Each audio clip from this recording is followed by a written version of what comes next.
All right, we'll be in Ruth chapter 2. We'll focus on finishing the book up. I was going to do chapter 3 also, but if you haven't noticed, I'm a little bit slower than others, so I need to do smaller chunks. So someone can start off by reading the chapter 2 of the book of Ruth.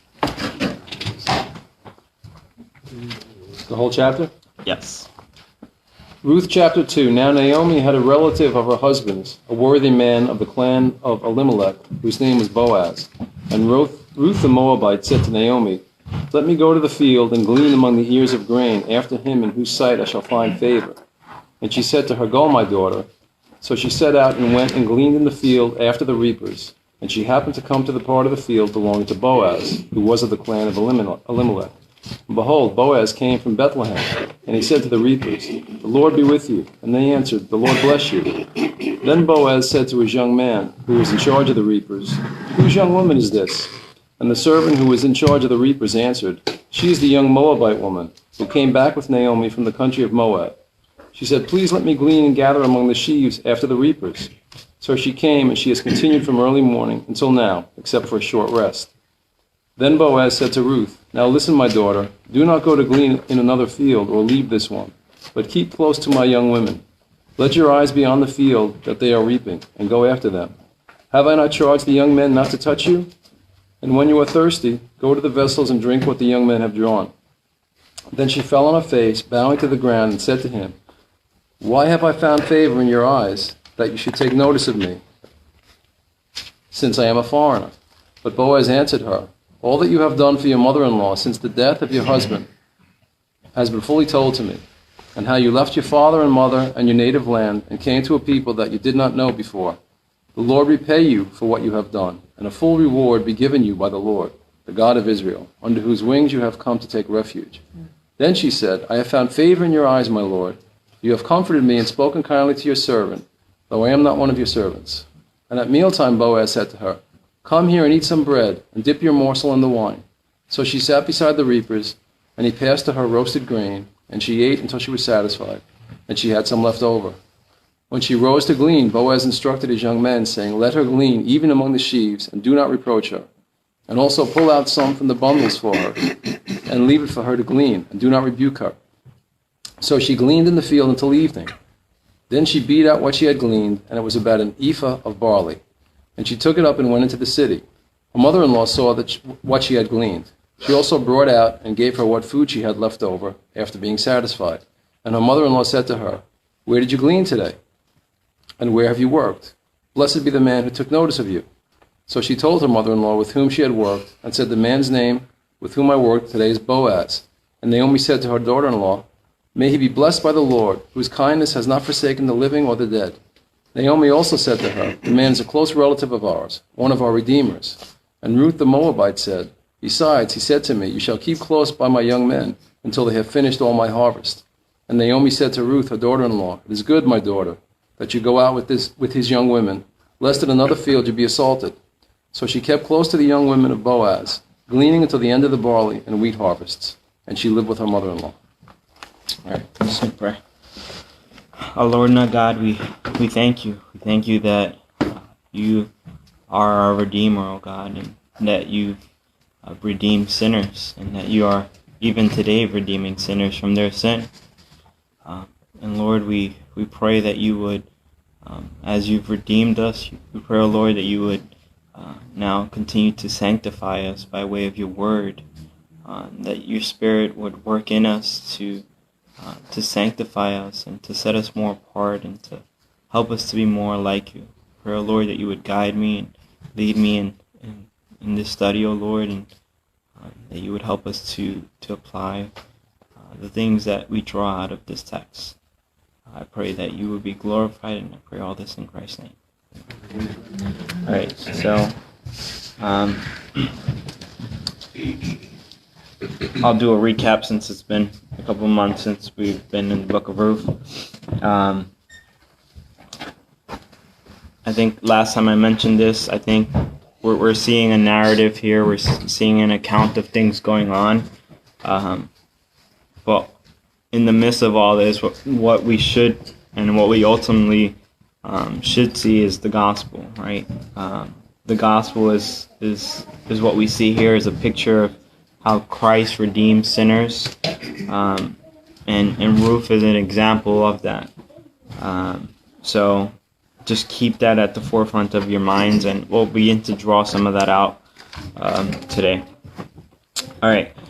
So we get to chapter 2, a new person is introduced to the book. His name is Boaz, right? And from verses 1 through 7, what we're seeing is Boaz takes notice of Ruth, right? Verse 1, there's a mention of Boaz, right? Naomi obviously probably wasn't thinking about any redeemers or kinsman redeemers or anyone in the family or relatives that would be able to redeem her daughters-in-law, which is why she had initially told him to just stay there. Obviously, she was going through a lot, which made sense in the midst of all the trials that she was going through. Like her mind was clouded. She wasn't thinking down the road. We look at and we read chapter 1. We kind of see that she's really focusing on her trials and what she's going through. So she didn't see any of what we're going to continue to see in the book of Ruth coming. And you will see that she's surprised by the end of this chapter. So that's verse 1, and then in verse 2 to 3, what we see is Naomi's continued commitment to, Ruth's continued commitment to Naomi. Essentially, she's willing to go to work for both of them, to go and provide food for both of them. Remember, they're going returning back, and they don't have anyone that's going to provide for them, and they don't have any food. So Ruth takes it upon her to fend for her and Naomi, right? So she's just continuing to just show her commitment. She already showed her commitment by leaving her land, the land of Moab, and to go back with Naomi. Another thing to note is the task that she was tasked upon was to go and glean. Does anyone remember what it meant to go and glean among the harvests? Pick up the leftovers. Pick up the leftovers, right?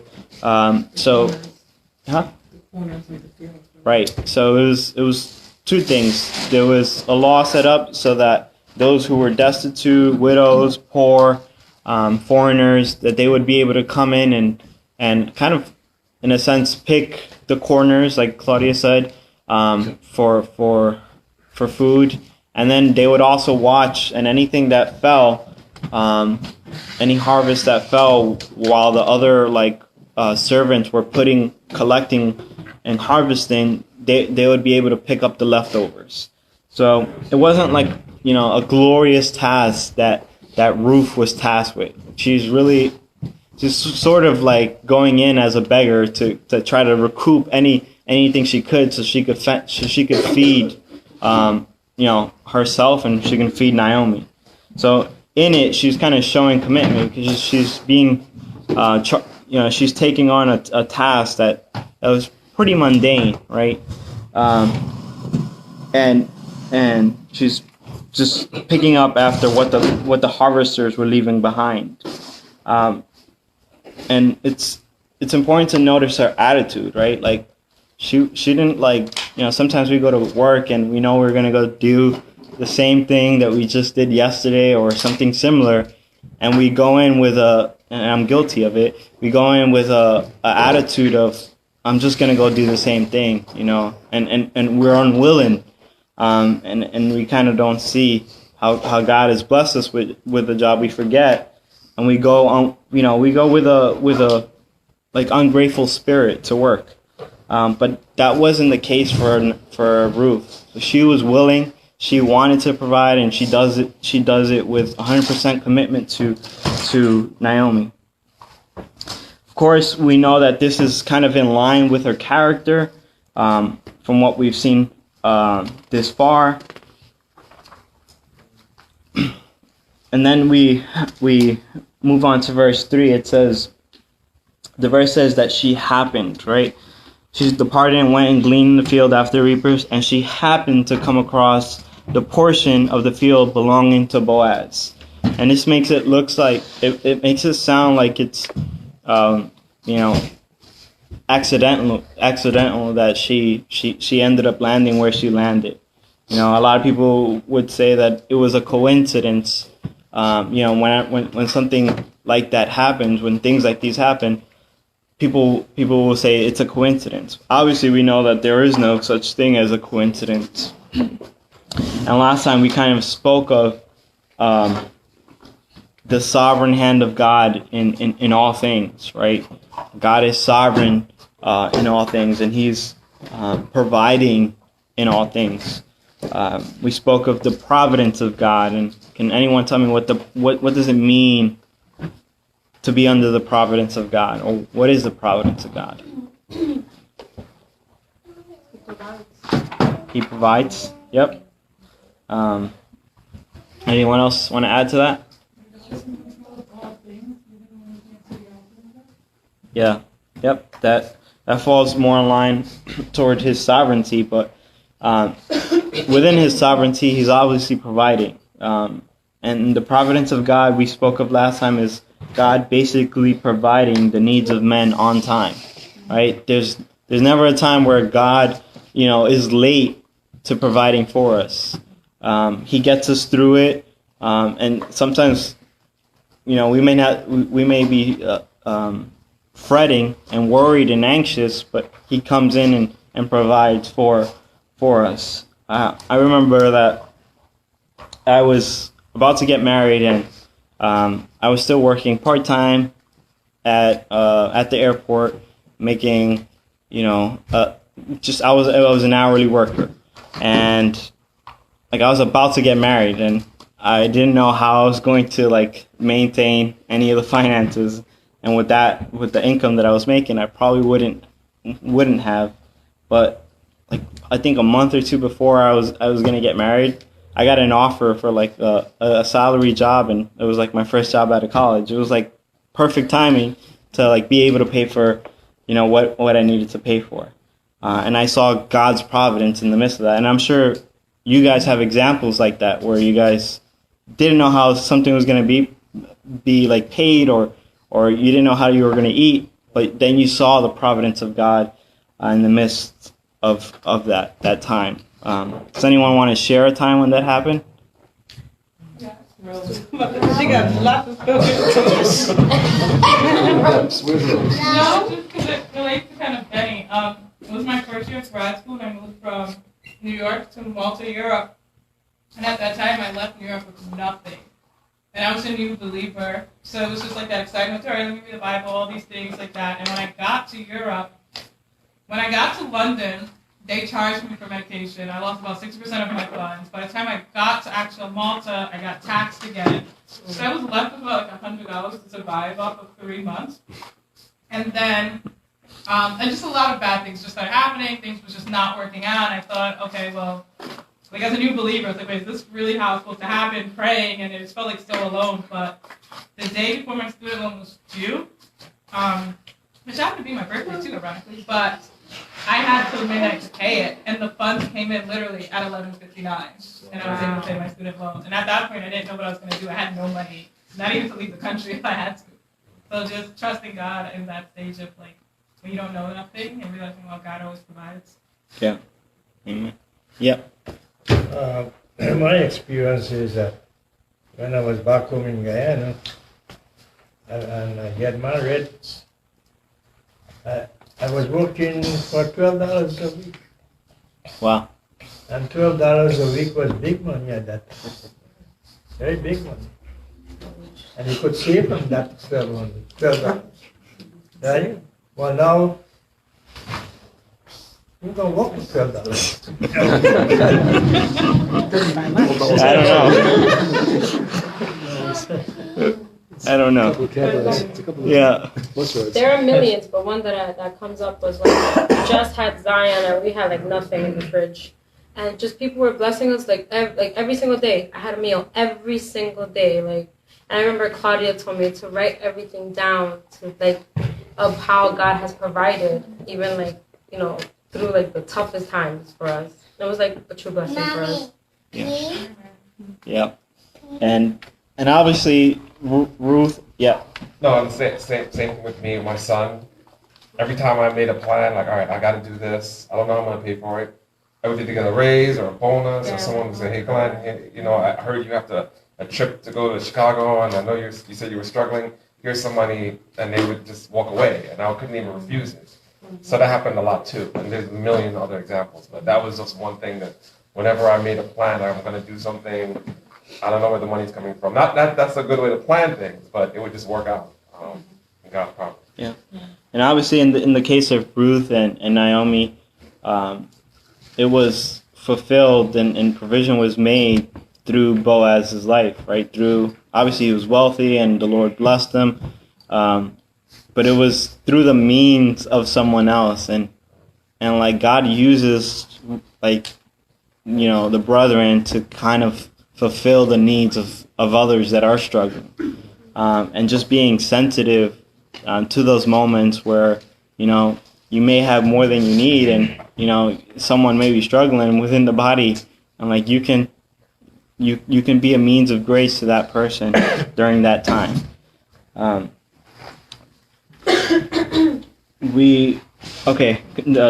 To continue, then we went over really verses 4 and 7, and we just begin to see a little bit more of Boaz and his character, right? We spoke of his character and how he treated his servants, right? The first thing that he does is, in verse 4, he says, "May the Lord be with you." And they said to him, "May the Lord bless you." In verse 4. So the first thing that he does is greets them by blessing his servants, which was a good indicator that he was a good landowner, right? Like he was a kind and generous landowner, not only to Ruth, but to kind of all those who were around him. And then we kind of went into chapter 8 through verses 8 through 16, and we kind of see the interchange, or the kind of the back and forth between Ruth and Boaz. And in these verses, we see like the waves of grace demonstrated through Boaz's kindness to Ruth, right? He tells her, "Listen, you don't have to go to another field. Stay in my field. Pick from my field, and you can harvest here, and you can glean here. Do not go on from this one. Actually, stay with my maids." And then he says, "You will not be harassed," because obviously back then, being a foreigner and being a woman, that was a combination to, like, you know, to be harassed and to be insulted. And he's saying, you know, you don't have to be harassed. Stay here, and you won't be. And then he says, "When you are thirsty, go to the water jars and drink from the servants' draw." This was not part of the Mosaic law where, you know, where it was told to landowners that they had to let people go to the water jars and drink from it. That wasn't part of it. So Boaz is giving her more than what the law required of him. He was being generous to her. So we see kind of his kindness continue to abound, not only for his servants but for Ruth. And then she falls on her face with gratitude because of the grace that she's receiving through Boaz. So that's pretty much what we went through last time, and then we cut it short because we ran out of time. So we'll continue from verse 13. Verse 13. "Then she said, 'I have found favor in your sight, my lord, for you have comforted me, and indeed you have spoken kindly to your maidservant, though I am not like one of your maidservants.'" So Ruth, obviously, she's overwhelmed from the generosity that she receives from Boaz, and she's feeling ever so grateful. And this here is kind of like a landmark because this is the first time we kind of see like this type of reaction from from Ruth. This is the first time anything good really we're seeing in the book of Ruth that is happening to Ruth. Everything else was Naomi and Ruth were being hit with trials, and now, you know, she's encountered Boaz, and Boaz is being generous, and so this is why she falls on her face and she says, "I found favor in your sight, my Lord." And she says, "You have comforted me and have spoken kindly to your maidservant." So she recognizes two things that are done for her.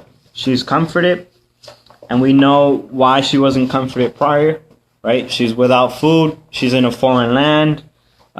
She doesn't know the customs. She doesn't know what to predict. She doesn't know what's going to happen when she goes out and tries to glean for food. Let alone everything else that she's been through. She lost her husband, and she also has to worry, and she's looking after Naomi. So it's not just herself, but it's her and Naomi. So obviously she would feel uncomfortable in that situation. And this is why she was comforted, because Boaz is a response to her problem, right?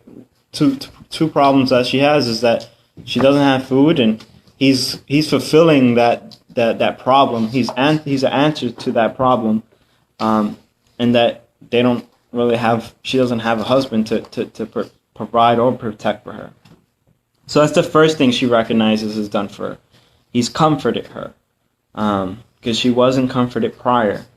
And then she was spoken to kindly, which, like I said, it made sense that she says this, because anywhere else she probably wouldn't have been spoken kindly. And this is why we see in verse 16, Boaz has to command his servants, do not insult her and do not harass her, because they were prone to harass them. And so she's feeling ever so grateful. The waves of grace just continue to come, and it just continues to build. And then she says, "Though I am not like one of your maidservants." And if there's a common theme in the book of Ruth, is the word Moabite. She continues to be referred as a Moabite, right? And I think reading that it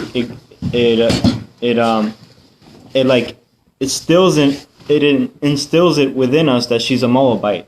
And this is a big deal, because not only is she not one of Boaz's maidservants, but she was a Moabite. She was a foreigner. He didn't have to do this for her.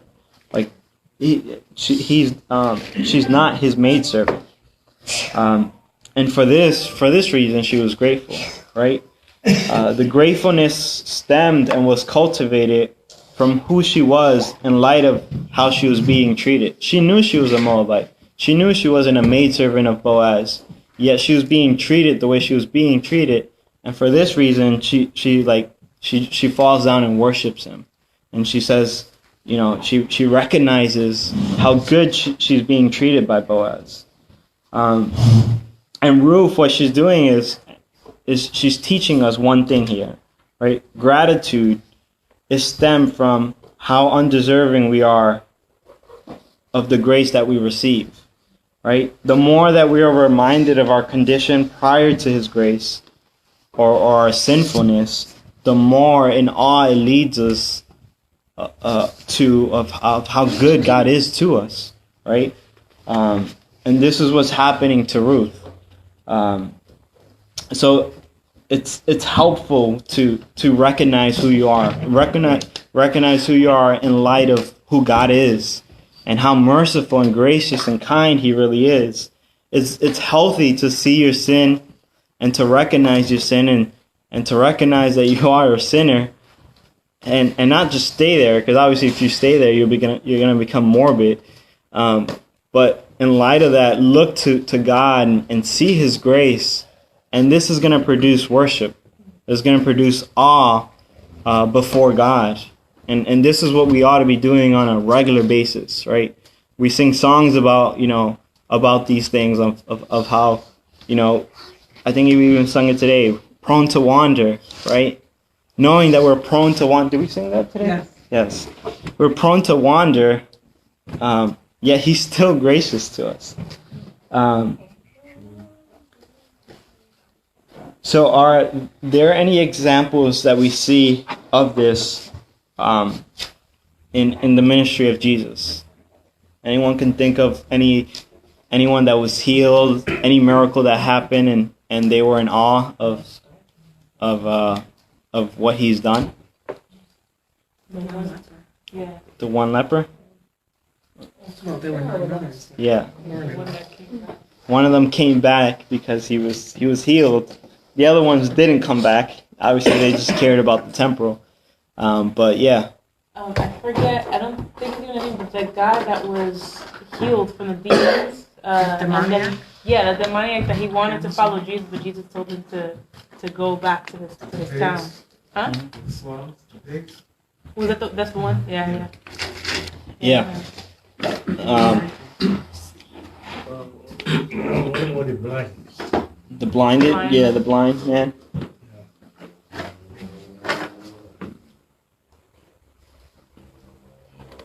Yep. The blind man? Okay, I thought you were gonna, I was waiting for more. You do a lot of miracles. Huh? The Canaanite woman Yeah. that came to her. Yeah. The Lord She felt undeserving. She knew she was The centurion centurion. The woman at the well, right? who said, I'm a man of authority, and just say the word, and my servant will be healed. Yeah, so I He mean, said the woman at the well. the woman at the well, yeah. What about the woman who grabs, who touched the back of his clothes? That's what you were talking about, right? You said the Canaanite woman? No, she wasn't the Canaanite. Where The she one with drew the power. blood. Yeah. She drew power out of his What do you, Benny? yeah. What do you want a miracle of Jesus when he made water into? She made the what? It's The miracles when he turned water to wine. Okay. They Yeah, I mean, they enjoyed the wine. I guess so in Luke 15:1 we see now all the tax collectors and sinners were coming near to listen to him. Like that verse alone shows that the worst of the worst were being attracted to Jesus, right? Because he was being very gracious and kind to those people that the Pharisees wouldn't even get near.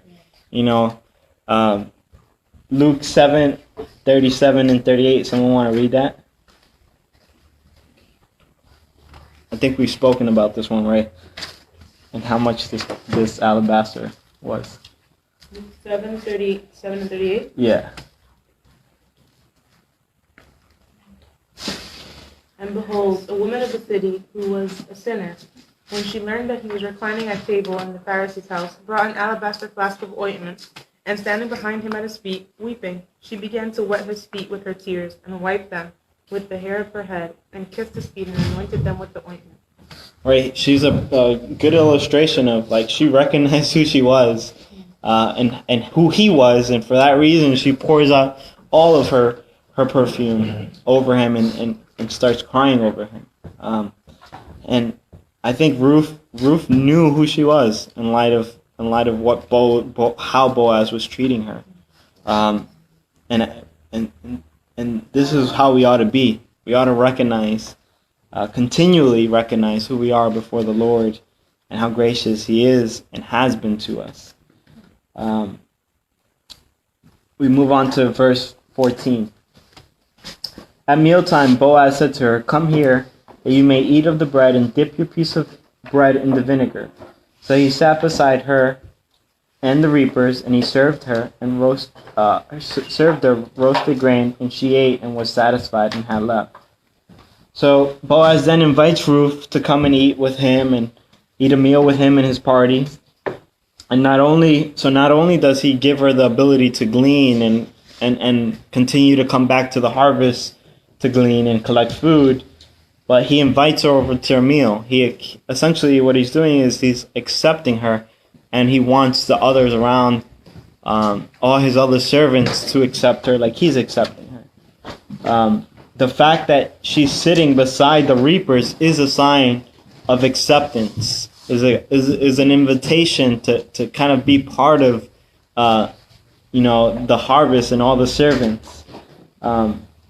So Boaz continues to be gracious, right? She wanted food. She got to glean and continues to be able to glean, and he invites her over for a meal. But it says that she ate, was satisfied, and had some left. So this is a good indication that not only was she fed, but she was abundantly fed. He gave her more than she needed because she had left over. So we're seeing, we keep seeing like how gracious he is. It doesn't stop where like just by like him providing for her food. So Boaz is a partial resolution, at least in chapter 2, a partial resolution to the problem that Ruth and Naomi face. It was solved by Boaz's generosity and kindness. And for me, like looking at this is kind of crazy because Elimelech fled for food. He brought his family. They married Moabite woman, and he dies, right? And Naomi and Ruth are faced with the same problem. Now they don't have food because they've come back. They don't have family, and they encounter the grace of God. And not only that, it also shows us that Boaz, he's in the same clan as Elimelech, and he went through the same famine that Elimelech went through.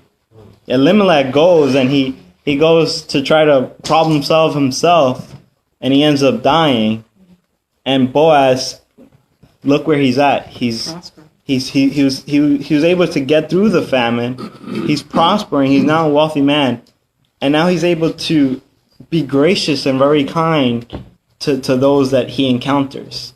So he didn't like just store everything up for himself. He distributed it. He shared it. He was generous with his belongings. So just a bit ironic there. We move on to verse 15, and it says, "When she rose to glean, Boaz commanded his servants, saying, 'Let her glean even among the sheaves. Do not insult her. Also, you shall purposely pull out for her some grain for the bundles, and leave it that she may glean, and do not rebuke her.'" Before we move on to verse 15, another thing to notice is that in verse 14, he said, "So he sat beside the reapers, and he served her roasted grain, and she ate and was satisfied." Another thing to note is that Boaz ends up serving her. Like, he doesn't send someone else to serve her. The landowner begins to serve a foreigner. Like, this was totally, like, surpassing what was expected of him, what the law required of him. And he's being extremely generous to Ruth. And she's not even his wife. She's just a foreigner. And he's kind of treating her like his wife. And it's like such a beautiful picture that we're beginning to see here. Hey Ben, Yeah. doesn't the part where it says he prompted her to dip the morsel in the wine also denote like a close fellowship or whatever? Like you didn't just dip the morsel with anybody at the table, just those who you were close with, right? Right, exactly. So, yeah, so like I said, it's showing like he accepted her, like he's accepting her into kind of like the little family of servants and workers and people at the harvest. And he's not only doing that, but he's showing and he's asking that the others would accept them just by like having her sit at the table.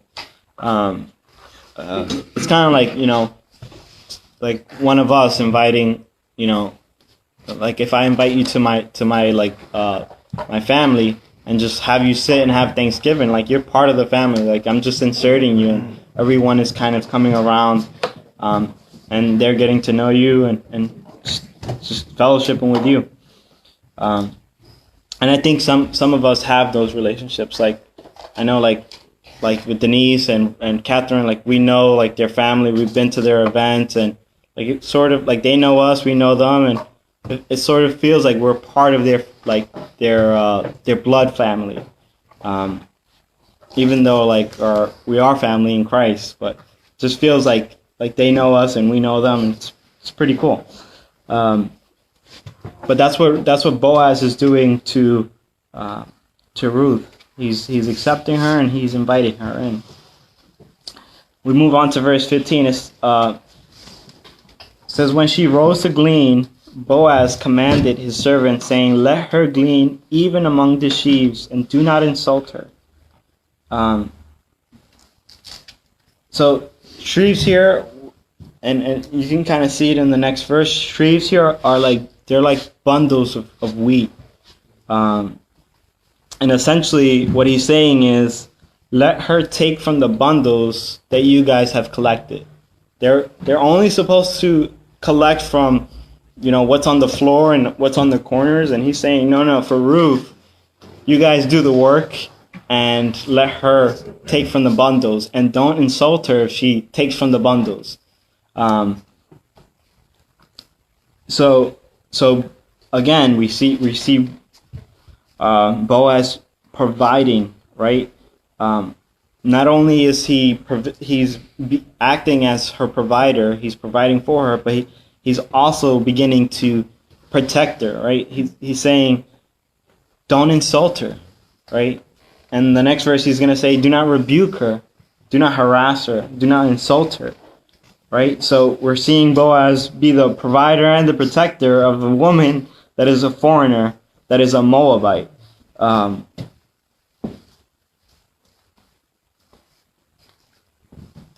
Another thing to note is that he goes to his servants. He doesn't send someone to his servants and say, don't insult her. He himself goes to his servant because he sees it as important that she not be insulted, that his servants treat her kindly as he's treating her kindly. And so he goes to his servants themselves and personally lets them know, hey, don't insult her, like, she's part of us.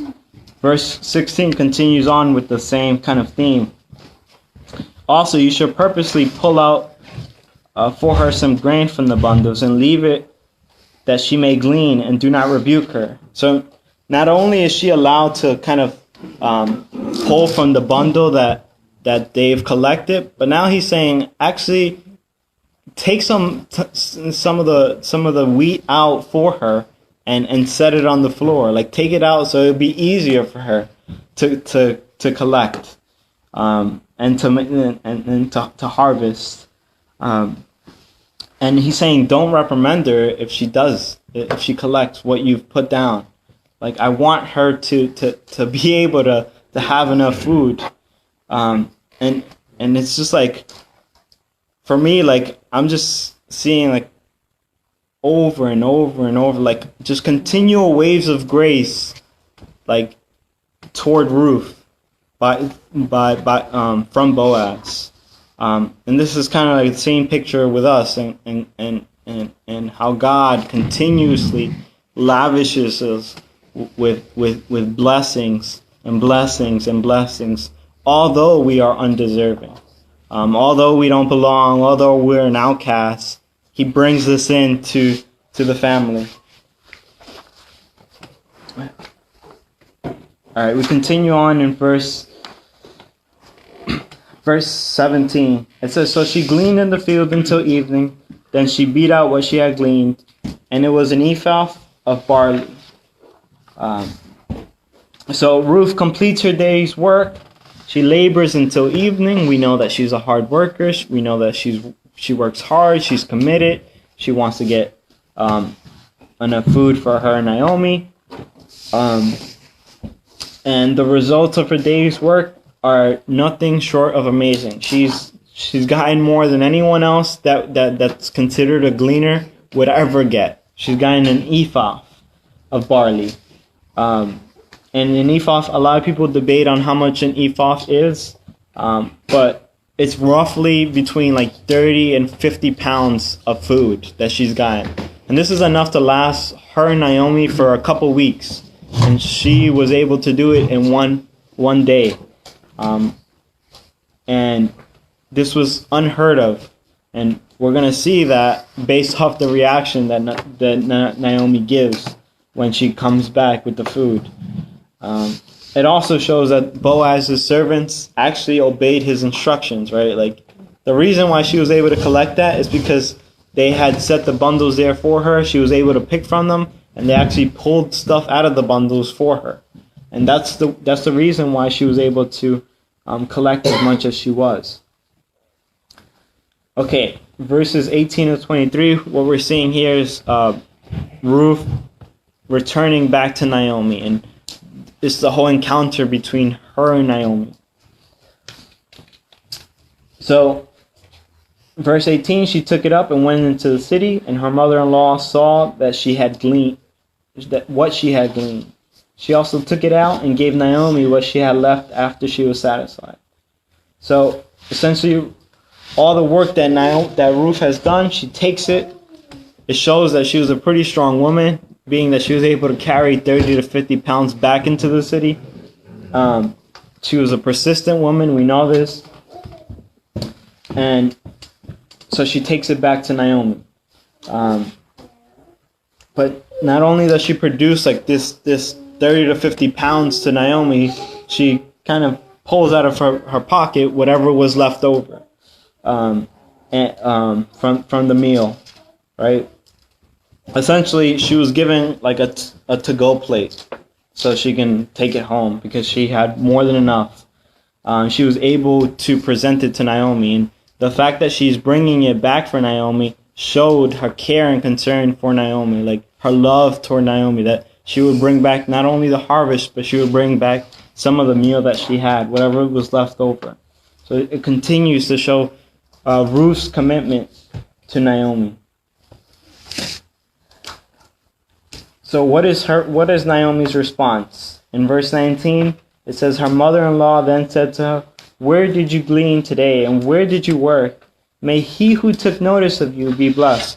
She asks her a question and doesn't even let her respond. She immediately begins to bless the person in which allowed her to harvest from the land. So she told her mother-in-law, actually, question. So how different is this response that we're starting to see from Naomi than chapter 1? She was bitter before? She was bitter, right? Toward the end of chapter 1, she wanted to be called Mara. You wanted to say something? No. Okay. She was kind of lamenting all the bad things that happened to her, the fact that her husband died, her sons died, and in a sort of a way questioning God and, saying she's ready to die. Yeah. And she's also warning the daughters not to come because it's going to be horrible, and she's anticipating more bad things coming. Yeah. Amen. She was hopeless, now she's hopeful. Amen. Right. Yeah. And she also said that the man took notice of her, whereas before she was saying that she felt overlooked by God, forgotten. Yeah, that's a good one. Yep. Looks like she's being rewarded for her obedience and going back now. Yeah. I don't know how different this would have been if Ruth didn't come back with her, being that she was an older woman. But it happened the way it did. But yeah, we're starting to see like hope. We're starting to see for her is light at the end of the tunnel, where she was going through a dark season. And to have Ruth, to have someone that was so committed, to come along and labor and take this. Another thing we see is just like how Ruth's attitude toward like the task of going to go and glean, like even though it was a mundane task, the Lord blessed her because of the attitude that she had toward it. Like if she went and didn't want to do it, she probably wouldn't have, gone and found someone that would have been so gracious if she had like a bad attitude about everything. She had a good attitude, and the Lord blesses them. And now the Lord is beginning to change the attitude of Naomi, just seeing like the blessings of food that she's received.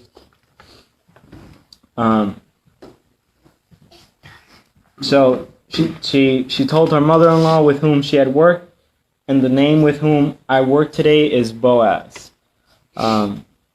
So it seems like Naomi's excited. Ruth is also excited, right? Naomi asks, "Where did you get this from?" Ruth doesn't even respond correctly. She says, I got it out of this man named Boaz. It's not what I asked you. I said where. But she's obviously excited that she's gotten so much, and how blessed she is by Boaz that she just blurts out his name.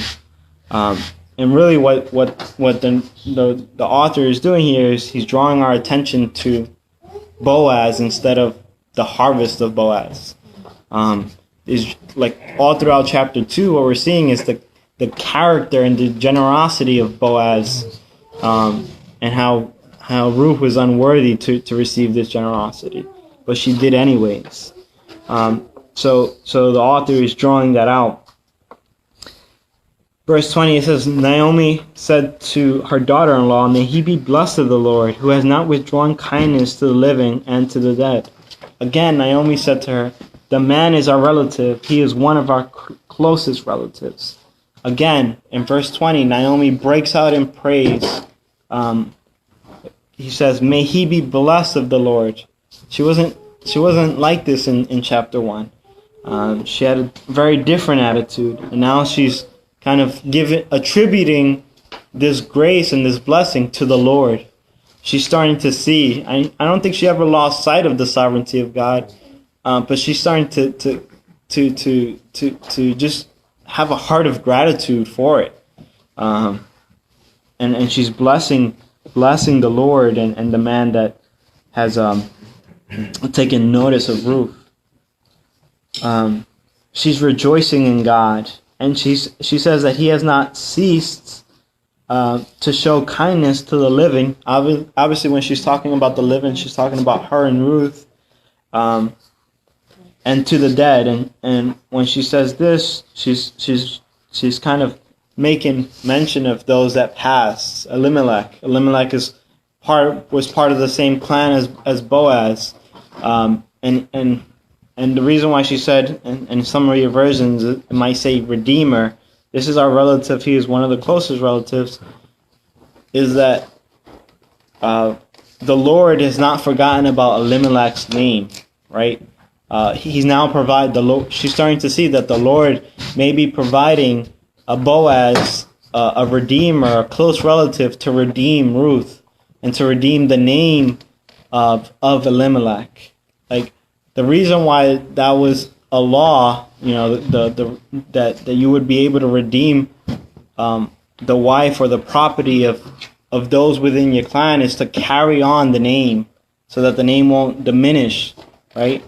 And so we're starting to see that, like, Naomi's starting to see like hope in the fact that the Lord is being gracious here. He's not forgetting about them, and He's not forgetting about her husband.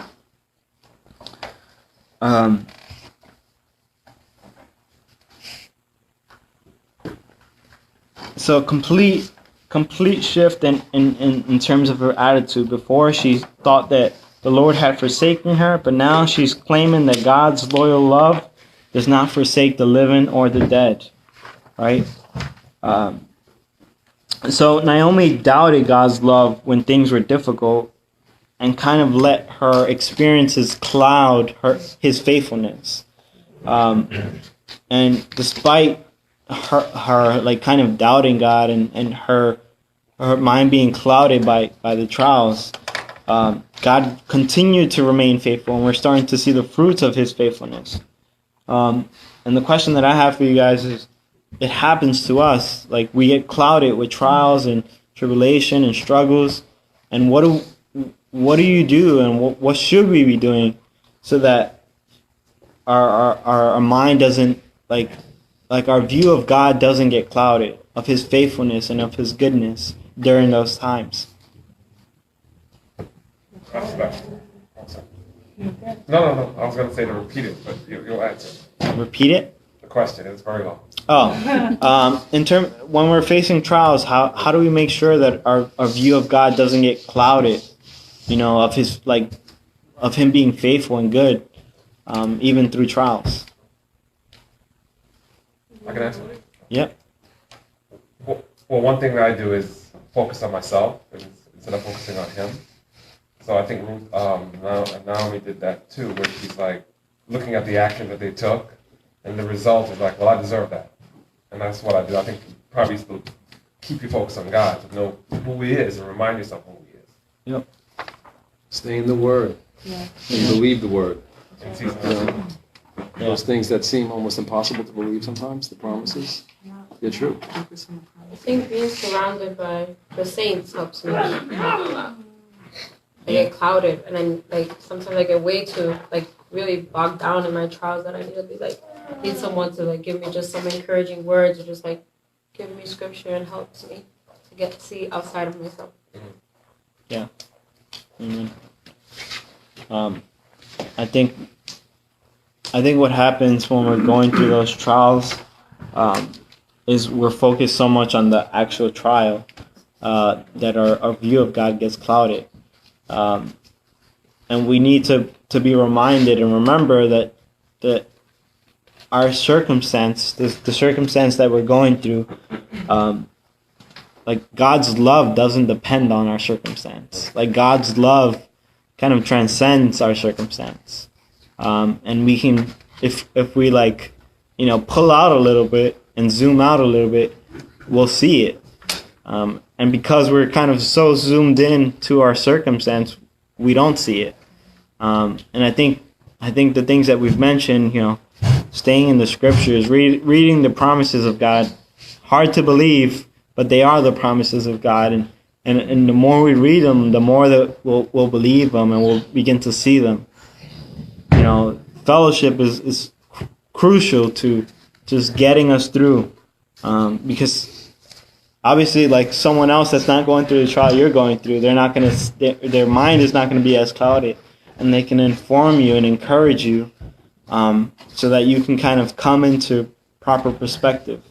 It's the reason that we have Romans 12:2, right? That we ought to renew our minds. Why? Because it gets clouded, and things we're bombarded by the world and the world's views and its systems. And we lose sight. So yeah. It came to mind as the psalmist said in 119, that your word have I hidden in my heart that I might not sin against you.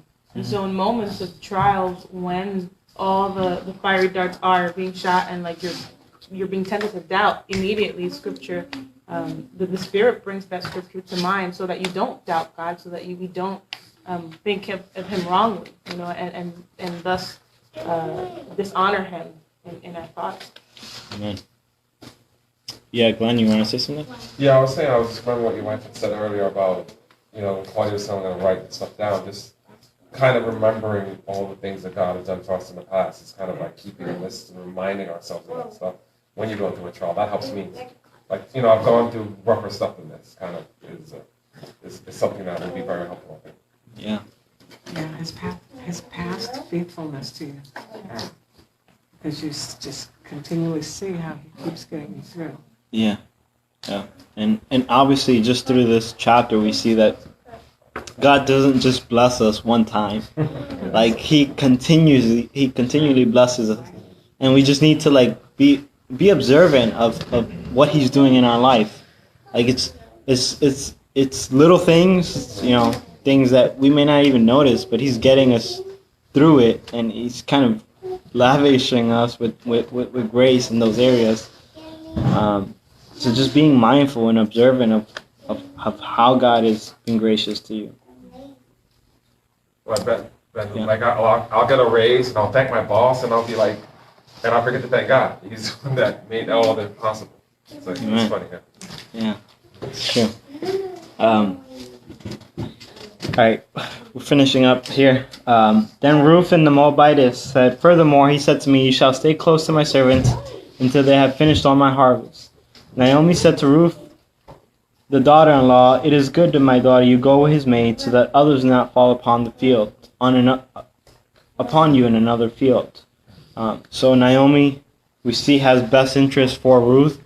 She wants her to continue to go back, and we're going to see in chapter 3, she's going to kind of push Naomi to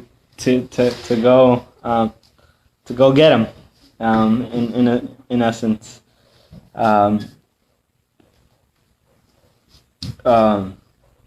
then verse 3 is kind of like, it's kind of weird. It just says, "So he stayed close by the maids of Boaz in order to glean until the end of barley harvest and the wheat harvest, and she lived with her mother-in-law." Kind of like so much generosity that she's receiving, so much grace, and Boaz is being so kind, and then it just says, oh, she just went back home and lived with her mother-in-law. And obviously it's because, I guess we're waiting to chapter 3, and that's like the climactic chapter of the book. But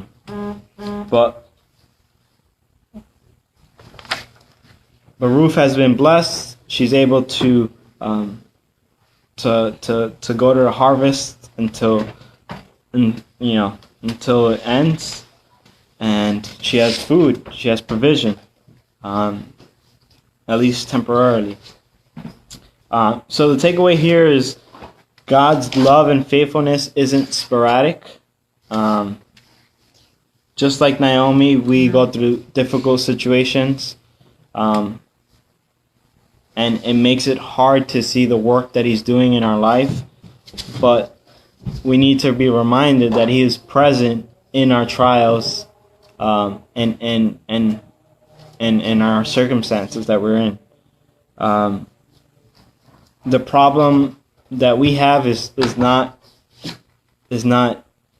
His presence, the lack of His presence. It's how we perceive things to be, right? We don't see it because it's clouded, but the reality is that He's in the midst of us. Actually, He has the Holy Spirit dwelling in us to kind of aid us through it.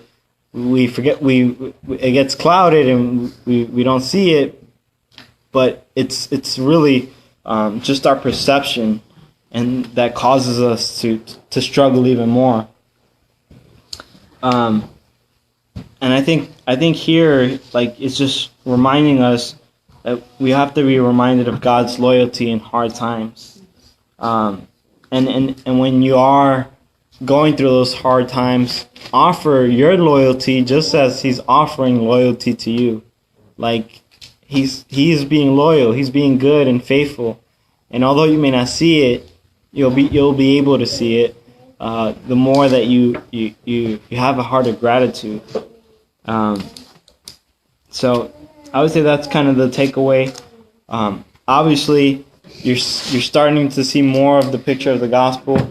Ruth being a foreigner, we were foreigners.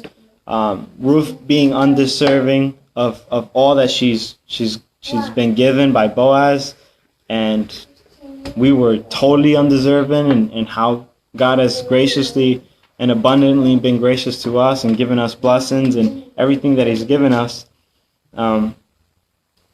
There's a lot of we're starting to see hints of the gospel. You're gonna obviously see it in the next 2 chapters more, but you're starting to see it. And I think that's it. Do you have any questions or any comments that you want to make?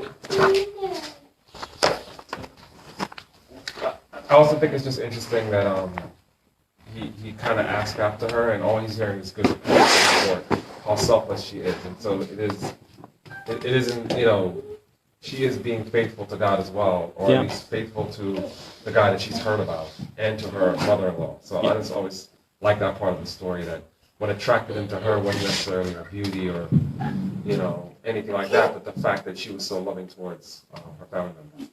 Yeah, that's a good point. Like, it's two people of character that that kind of like, well, Boaz is attracted to someone that's sort of like him. Yeah. You know, it's kind, it's persistent, it's loving, and that's what's attracting.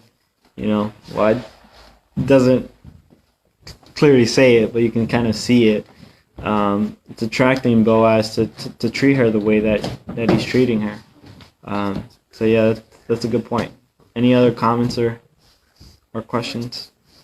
It's just a thing of never grow tired of doing what's right. And Ruth is doing what she has to do. These are the right things. She knows she's not going to get anything from sitting back and being lazy and not doing anything, because she's a foreigner, and they frown upon foreigners. And by grace, by working hard, she catches the attention of Boaz, and he's attracted to her. You know, she's doing everything that's such right. She has qualities in her that he doesn't see in many people. Maybe he doesn't see them at all. Right. And it's like, you know, it's like a Christian today. I mean, I look at you, there's something different about you. You don't act like other people in the street. You don't act like other people at work. There's something different about you, and that's intriguing to some people. Right. Hey, so he's seeing her, she's so much different. She's such a hard worker, and she doesn't really fit in, but she's fitting in, and it's all by the grace of God. Amen. That's a good point. Yeah. I mean, I think that point of just like not sitting back and like, obviously, I think she was being drawn to God. And we see it in the end of chapter 1. And I think, you know, I think she was persistent, even though she relied on God. She did what she had to do, even though she relied on God. And sometimes we tend to sit back and take the kind of the passenger seat and say, you know, Lord, I'm going to let you drive and not do anything about anything, and expect, you know, for an outcome, right? But that wasn't the case with Ruth. You know, it was because she was willing and persistent and had a willing and was committed to Naomi that she found herself in Boaz's land. And because of that, she was blessed. So I'll close this out with that.